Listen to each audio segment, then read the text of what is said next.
siyaasi aan kala garanaynin maxaa dhaqan ah maxaa dhabar ah maxaa siyaasad ah aqal weyn baa ayaa la dhisanayaa oo maasha Allah baa lagu qoranay waad garanaysaa aqalkan meesha uu ka yimiday halka laga keenay lacagtan guriga lagu dhisay maasha Allah tabarakallah hada min fadlillah baa lagu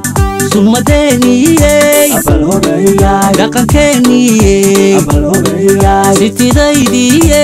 abal horeeya saylacdii gubane abal horeeya saldhigii jabutay abal horeeya iridhaba seedii sibirta ku taalay abal horeeya sooyaalkii ma raacna saxdii ma u noqonaa abal horeeya dhaqanka ugaasku sidiisaba waxa weeyaan waxa la yiraahdaa ugaasku waa udub dhaxaadka Ciisa waa ugaasku waa udubkii aqalka xajinayay Ciisuhuna waa aqalkii baa la yiraahdaa oo labaduba way isku baahan yihiin aqalka waxa haya waa udubka waa udub bartanka guriga ka dhaxyaala oo xajiya aqalka intiisa kale udubkuna haduu aqalka intiisa kale u waayo wuxuu xajiya ma helayo oo kaligi waxa ma noqonayo oo kaligi udub ma noqonayo aqalkuna haduu waayo udubka haduu waayo ma joogayo oo isna dabeesha ayaa qaadi ama soo dubi saadarteed ay isku baahan yihiin marka waxa jira arrimo badan oo hadda aan soo bilaabmin oo muddo dheer soo socday laakiin anigu marka dhankayga aan ka fiiriyo waxaan u arkaa waxani wax laga soo shaqeeyay oo la fangareynayo oo dad dana kale oo gaar kale ay ka shaqeynayaan inay tahay ayaa anigu shakhsiyan aan aaminsanahay aragtideena ay tahay arintan in ugaas la dhaleeceeyo in ugaas la gaadeeyo in la caayo in wixii doona la sheego in waxa jirin hawada la mariyo oo meel awaal ah in ugaaska lagu hinaaso mansabkan ilaahay uu siiyay in wax badan la sameeyo waxa soo bilaabatay ma ahayn waxa laga soo bilaabay salil baa laga soo bilaabay waxa la yiri ugaas baa la sameeyay waxa la yiri sultaan baa la sameeyay way suuroobi weeday hadana waxa la yiri waxa laga sameeyay la yiri waxa la yiraahdaa gobolka city gaar ahaan biyo qaboobe waa la ogaa wixii waxa la yiraahdaa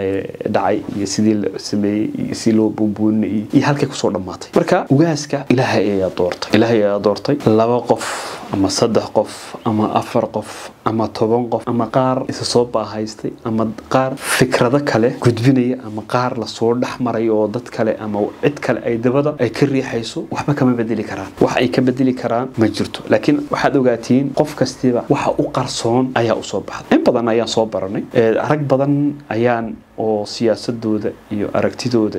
iyo maxaa la yiraahdaa fikirkooda aan u hanweynin markii hore laakiin iyagu baraha iskeenay wixii u qarsoona ilaahay uu soo shaxbixiyay oo keen siyaasadda ninka siyaasiga ah saan videogeygii hore aan ku sheegay dantiisa ayuu ka shaqeeyaa waxa soo raaca danta qoyskiisa iyo inta ku xeer cid kale oo dan uu soo wado ama dan kale oo cid kale oo kaleeyahay ilaa kuwa uu maxaa la yiraahdaa ku talaabo wadanihiisa uu ku gaadho maahan inta ugu badan ma jirto way kooban tahay nin siyaasi ah oo ka shaqeeya dadka danta iyo dalka ka shaqeeya way jiraan laakiin hadda waxa soo baxay siyaasi aan kala garanaynin maxaa dhaqan ah maxaa dhabar ah maxaa siyaasad ah aan garanayn siyaasi aan xeerinaynin waxa ummadda wax uu ka rabo ay aaminsan yihiin siyaasi aan xeerinaynin maxaa ummadan dan u ah maxaa dal kan dan u ah kii maxaa la yiraahdaa caroodaba haduu isagu sida isagu uu rabo oo u hadlayo waa nasiib xumo weeyaan marka dibta inta ugu badan dadkan waxay kaga dhacday waa halka siyaasiga weeyaan ninka siyaasiga ah hankiisu ma dhaafsano jeefkiisa inta ugu badan ma wada oran karo siyaasiyiinta ama siyaasiyiinteena oo dhan waa dad yaani aragtidoodu ay jeeb ku kooban tahay ma oran karo laakiin inta ugu badan inta aan aragnay inta maxaa la yiraahdaa ummadan wax u soo qabatay inta ugu badan ee dadka soo maamushay inta ugu badan aragtidoodu ma dhaafsano jeefka wasi iyagu ay u buuxsan aqal weyn baa ayaa la dhisanayaa oo maasha Allah baa lagu qoranay waad garanaysaa aqalkan meesha uu ka yimiday halka laga keenay lacagtan guriga lagu dhisay maasha Allah tabarakallah hada min fadlillah baa lagu qoranay hada min fadl rabbi min fadlillah Allahu akbar maasha Allah baa aqalkii inta aqal weyn la dhiso lagu qoranayo haba sa ahaat nasiib xumo ummadda in loo shaqeeyay ahayd laakiin waxay noqotay in laga shaqeysto haba sa ahaatay hadana in aflagaado iyo hamardaamo lagu soo celiyo oo maxaa la yiraahdaa waxba aan loo reebin waxay noqotaa waxaan arkayno sidee doontaba ha ahaatay anigu waxaan aaminsanahay koox waxa jirta isa soo baahaysatay sida aan sheegay ka soo bilaaban waqtigii aan ogayn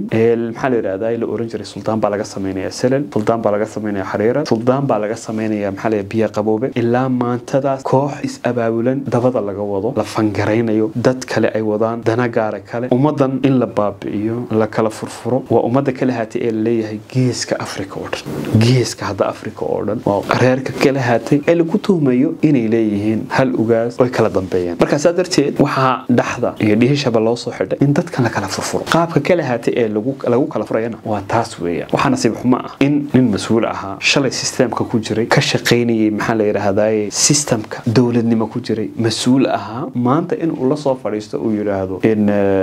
ummadii galbeedka gobolka City waxa baabi'iyay maamulka Gaziira waa nasiib xumo weeyaan nasiib xumo aniga shakhsiyan waxaan ahaa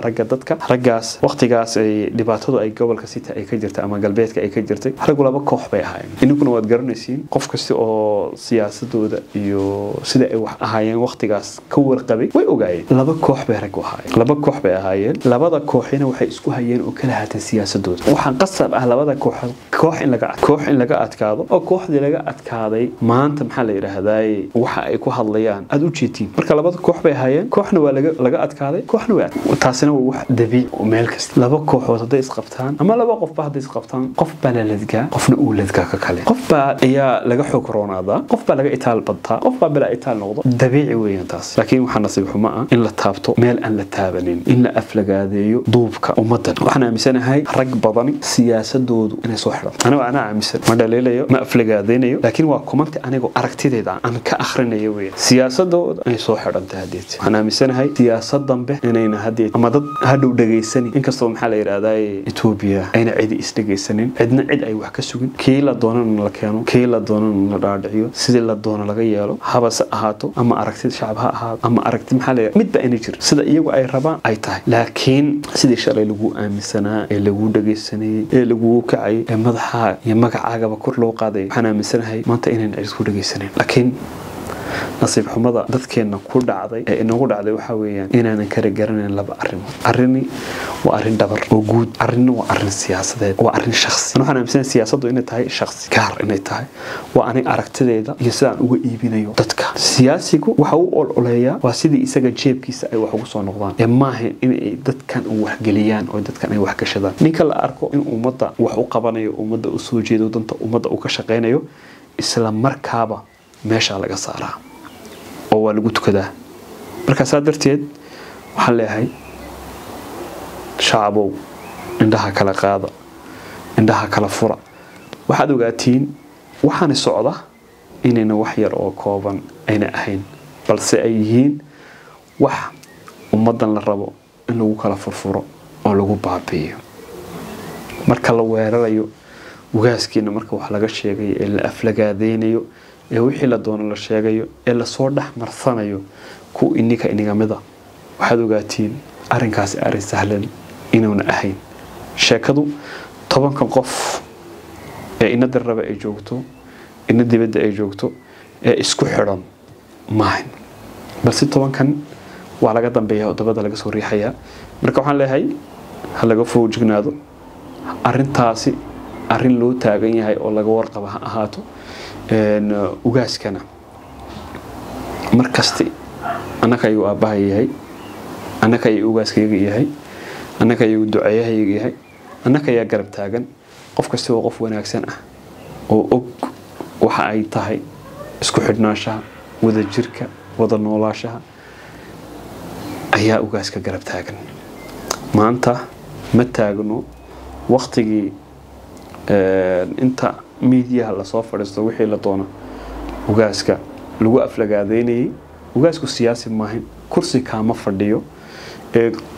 haddii ay hinaasad tahay ugaas lagu hinaasan yahayna dee ugaaska ilaahay baa ugaasnimada siiyey isaga un baana ka qaadi kara ummadii dooratay ee ilaahay maxaa la yiraahdaa alla bariday intaa oo sano u taagnay si ay u hesho loo qabto loo caleema saaro ayaa maantana taagan 4 iyo 5 qof waxba kama bedeli karaan marka waxaan leenahay aabo jir oo joog cimrigaaga Allah raajiyo caafimaad iyo cimri dhar Allah ku siyaadiyo walaalahan la qaldayana waxaan leenahay wadada saxda ah iskaga soo noqda xaqiiqatan waxa wax ku tihiin wadadkiina dhexdeeda waxaad wax ku tihiin waxaad sharaf iyo karaamad aad ku leedihiin wadadkiina dhexdeeda fidnada sideedaba wax uun bay burburisaa lama kiciyo fidnadu waa maxaa la yiraahdaa wax wanaagsan maahan waxa la yiraahdaa fidnadu waxay ka xun tahay dilitaanka in qof la dilo waxa ka xun in fidnan la kiciyo oo inta oo dad ay ku baaba'aan marka inta ba rabay inaan la wadaago intaas ku iman doono kan kulamada wax niga tagnaa sida ay amaana Allah. Assalamu alaykum wa rahmatullahi wa barakatuh.